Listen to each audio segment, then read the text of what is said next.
Hey guys, how y'all doing? This is Will here. We're working on a 2007 cx7, and we certainly has a timing issue. The customer brought it in, the vehicle stall, and of course we check timing. Our timing we're off due to VVT issue on the top, and I'll show you that in a minute. But let's say you lost timing, you didn't have the everything special tool, or you didn't have things like that.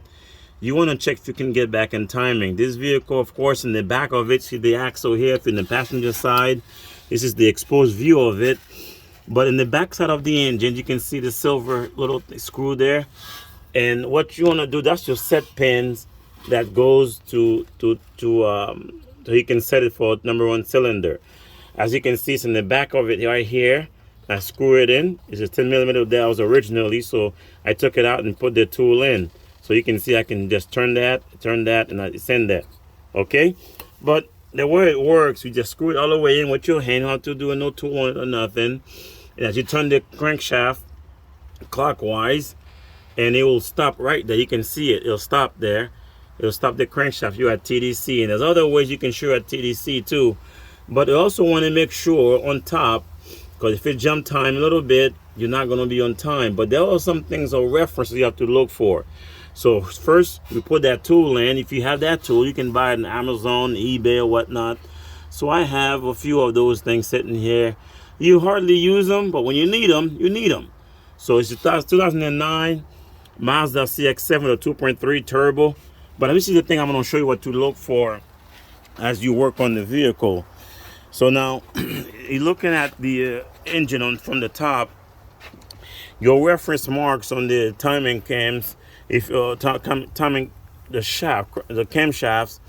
If you don't have the special tools, I have them, but I'm going to show you.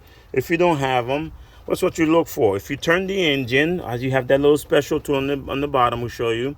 And if you don't have them, you can always use this old trick, the screwdriver. You see, you put it on top, take the spark plugs off, the number one spark plug, which is your number one cylinder there. You turn it all the way up. And as you keep turning, and as soon as you pass TDC, it will start to go down. So therefore, when you were up, this thing travels up. But as you turn the crankshaft, it's out of TDC, it will go down until it's time again to come back up. You know what I'm saying? So that's how you repeat the process. But for your camshaft, let's say you lost the timing. On this one, you can use a 24 millimeter, I think it is, or 22. It doesn't matter. Find a good one, or even a crescent wrench, find it. And of course, look at the position of the camshafts. If you don't have them, the special tools, it's kind of hard. But if you look on some videos out there, they'll teach you how to do this. But when you have time on the camshaft, on your intake camshaft, you will have, which on this side here, on the front of the vehicle, you'll have the cam lobes facing of an angle towards the back or the firewall. And of course, on the exhaust camshafts will be the opposite. And of course, they're not under pressure. They're not pushing the valve. The reason for you at TDC, you had compression stroke.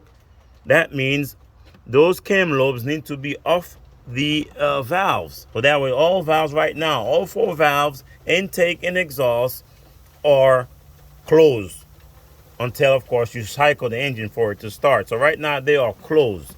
So that's how you would know that you are on time on the camshaft. You can move them individually. I still have the chain on it. We're going to remove it, but we were off time anyway. So we use a 24 millimeter here, and we were able to get it on time. So right now, and if you were trying to do timing chain without any messed up, if you didn't have any issues already, you just want to do the chain because there was some noise or there was some erratic issue, whatever the situation is.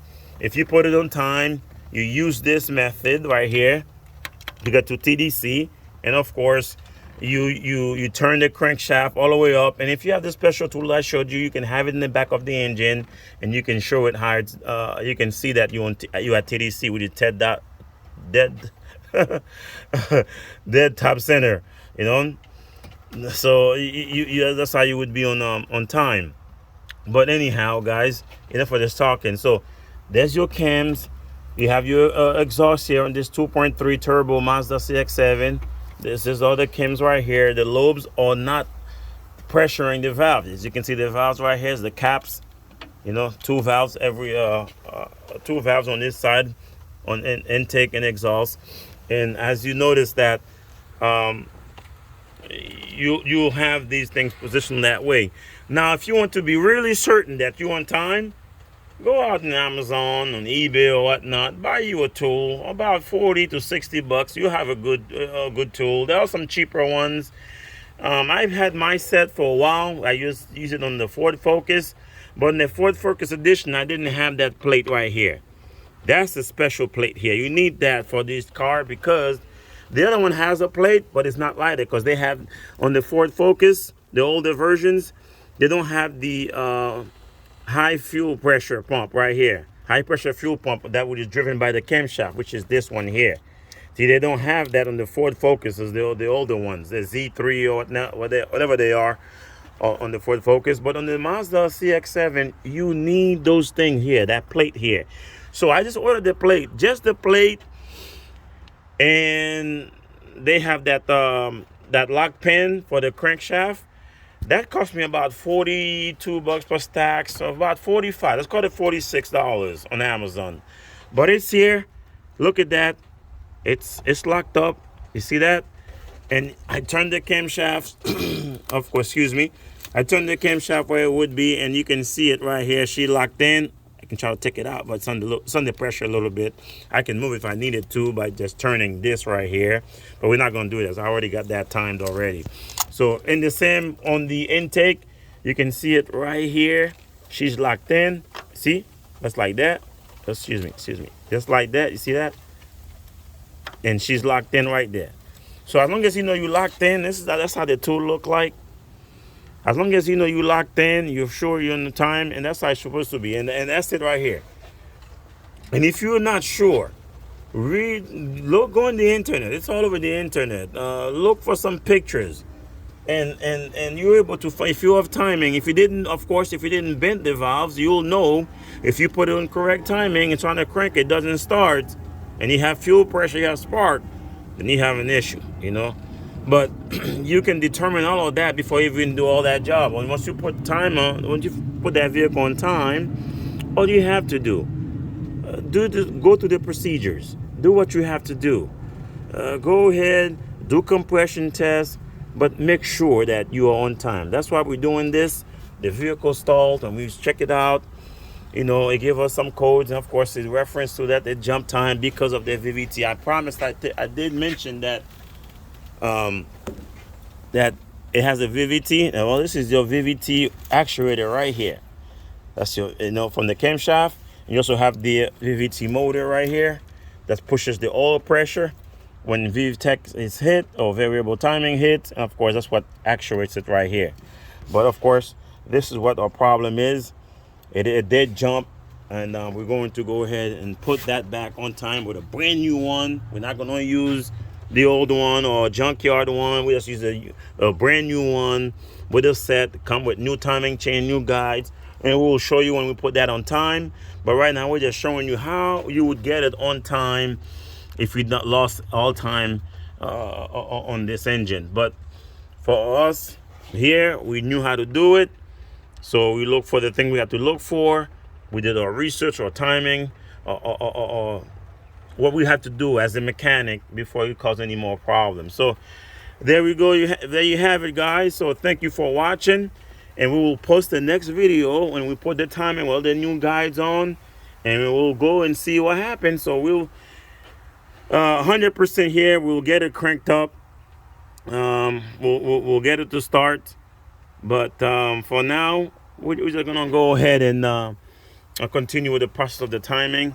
But this is how you set the timing. If you lost timing, you need to look at these things, these cam lobes, where they position when it's at time and when it's not at time. That way you can know exactly what to do. So we did the research. We know when we had an image of when it's time, when it's not time. So when it's at perfectly timed at TDC, so top dead center, we know these cam lobes, intake and exhaust, they kind of facing each other. You can see them right here. On the intake side is a cam lobe here. You can see the cam lobe for number 1 pistons, and the And the exhaust side, look at the cam lobe. But we're kind of certain, well, okay, we're not, it's a little rust. That's not a problem. It's a little rust. We were thinking about maybe it's got messed up. It's a little rust. But there we are. Number one cylinder when you're on TDC, top dead center on the camshafts, they need to be facing each other, you know. So that's how you know you're on time. And of course, the bottom, as mentioned before, we've already showed you that we have the lock pin in. There's a lock pin. Again, through the back of the motor, we screw it in, and of course, look where it locks in. It's gonna just hold the crankshaft in place. We have TDC, and we'll be replacing the chain, these both chains, all the guides, and everything else that needs to be changed. So here we go, guys. Thank you so much for watching. This is Will here again. If we miss out anything we didn't mention, let us know, and of course, we will try to do better. Please like, thumbs up, and subscribe.